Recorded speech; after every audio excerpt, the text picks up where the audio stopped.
So what does God do? And that takes us to condition D. And you'll see in condition D that there's this crowbar-looking design that's there that represents a crowbar that pries out the plug.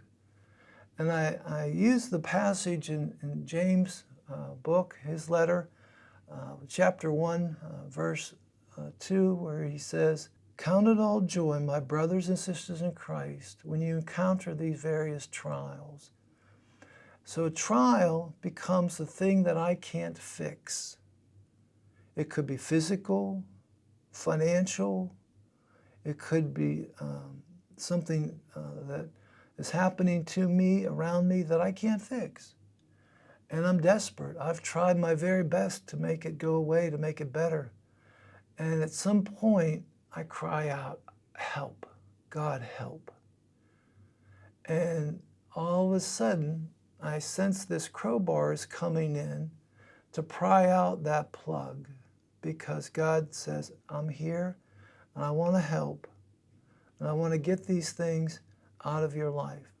I've given them to you, relationships and material things. I've given them to you for your pleasure and enjoyment, but you've not used them the way I designed for them to be used. So I need to help you get reoriented.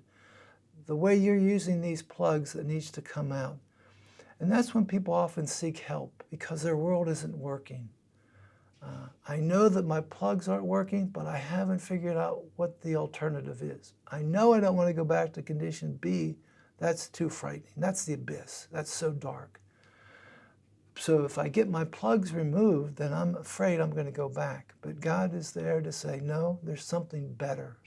And that's why this arrow represents a turn toward what is better, as God takes out our plugs.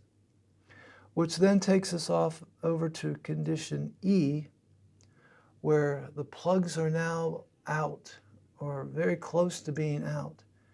And the passage continuing in James 1, verse 3, "Count it all joy, my brothers and sisters, when you encounter various trials, so that in the testing of your faith you might find a perseverance." Condition D is about a perseverance. Well, what are we persevering over or about? Well, I'm in that place of knowing that my plugs haven't worked, but yet I haven't allowed that cross, as represented in the diagram at the heart of this circle, to fill me. And the transforming power of God's Spirit is changing my heart to let me give over everything that Christ wants to have, so that we could have the kind of exclusive relationship that we were designed to have, a perfect love. And you'll see that condition B and condition D are somewhat similar, because they're circles with broken sections. But the difference is, condition B, I thought the help was coming from outside, where in condition D, it comes from within and comes out and fills up that emptiness in that circle, and it becomes now the fullness of God in me. But while that's happening, I am still tempted to get relief and go back to condition D, where my plugs were.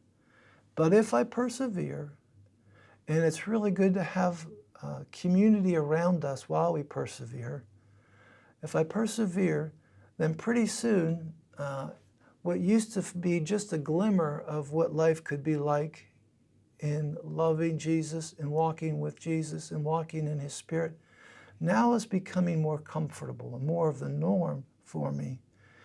I even look back at what I used to find appealing, and it's just, why would I have ever thought that was going to give me what I needed? It didn't, and it doesn't. But the power of Christ and what He did to set me free from all those things that I was enslaved to is now taking hold, if I can persevere. Which leads me then to condition F.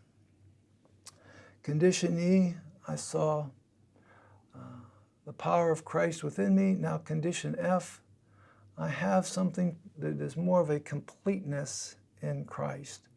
Now, I don't know to what degree we get to that point in this world, but I do know that it's the goal, and that's where we will live with Him in heaven, in that full completeness in Christ. James 1:4, so you may be complete and perfect, lacking in nothing. So that is our first foundational talk in this series of God's design for relationships. What we're going to do in the next talk is we're going to start with condition F in that complete circle, and then we're going to bring another complete circle and have them overlap.